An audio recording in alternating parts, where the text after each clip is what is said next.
ওকে দেখ, খাচ্ছে না, দাচ্ছে না, কিচ্ছু না, চেহারা দেখ। তার মা একেবারে পরপুরুষের সঙ্গে ঘুরে বেড়াচ্ছে। ও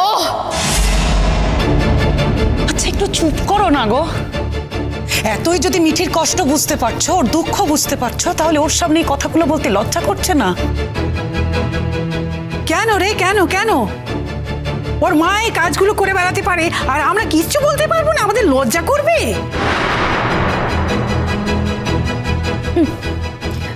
অথচ দেখুন মা, ছেলে মেয়েগুলোকে সেই মাকেই সমর্থন করতে হচ্ছে, এছাড়া কি বা করবে ওরা। আর মিঠি, তোমাকে একটা কথা বলি, এরকম না খেয়ে থাকলে চলবে বলো? স্টেডি হতে হবে তো, তোমাকে স্ট্রেংথ দরকার। খেয়ে নাও। কি করবে বলো? বাকি জীবনটা কি এভাবে কাটিয়ে দেবে?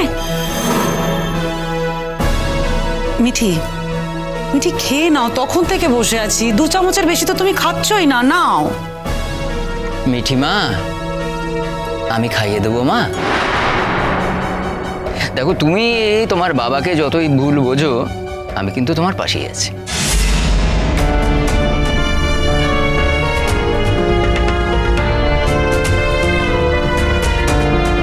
মিঠি, কাঁদিস না বোন, খেয়ে নে বোন আমার। দেখ মিঠি, সবার জীবন তো একরকম হয় না। আমি জানি তোর ভিতরে ভিতরে খুব কষ্ট হচ্ছে, আমি জানি সেটাই স্বাভাবিক। আমাদেরও কষ্ট হচ্ছে, বিশ্বাস কর তোর জন্য। ও এইভাবে চলে যাবে আমরা কখনো ভাবতে পারিনি। একটা বাচ্চা ছেলে, সব বুঝতে পারছি। তোর সঙ্গে ওর সম্পর্ক থাকুক না থাকুক, তোর ভিতরে কি চলছে আমি সেটা ভালো করে জানি। আমাদের সবার বুকটা ফেটে যাচ্ছে, কিন্তু খেয়ে নে বাবা, না খেলে অসুস্থ হয়ে পড়বি। মা এই সময়কে যায় বলো তো? আমি জানি মিঠি, মায়ের এই সময় তোর সঙ্গে থাকা উচিত ছিল। তোর মনের এই অবস্থা, মাকে দরকার, মা কোথায় এখন ওর পাশে থাকবে, তা না নিজে স্বার্থ পূরণ করতে চলে গেল। আমি কিন্তু পিসিমণি চুপ করো। এই সময় দেখো মেয়েটার কি অবস্থা, মেয়েটাকে একটু, মা একটু পাশে থাকবে না এই সময়?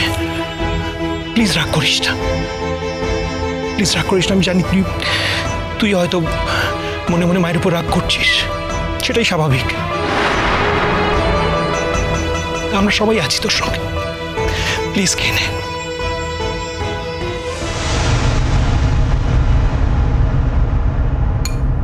পিসিমণি, হ্যাঁ, আমি একটু ঘুমোবো, আমার যেন কেউ ডিস্টার্ব না করে। সারাদিন তো ঘুমিয়েছিলি মা। আমি আবার একটু ঘুমোবো পিসিমণি। বাড়িতে তো সবাই নিজেদের মতো যা খুশি করছে, কারোর বেলায় তো কোনো প্রশ্ন হচ্ছে না। আমার বেলায় কেন প্রশ্ন উঠছে বলো? প্লিজ আমায় ডিস্টার্ব করো না।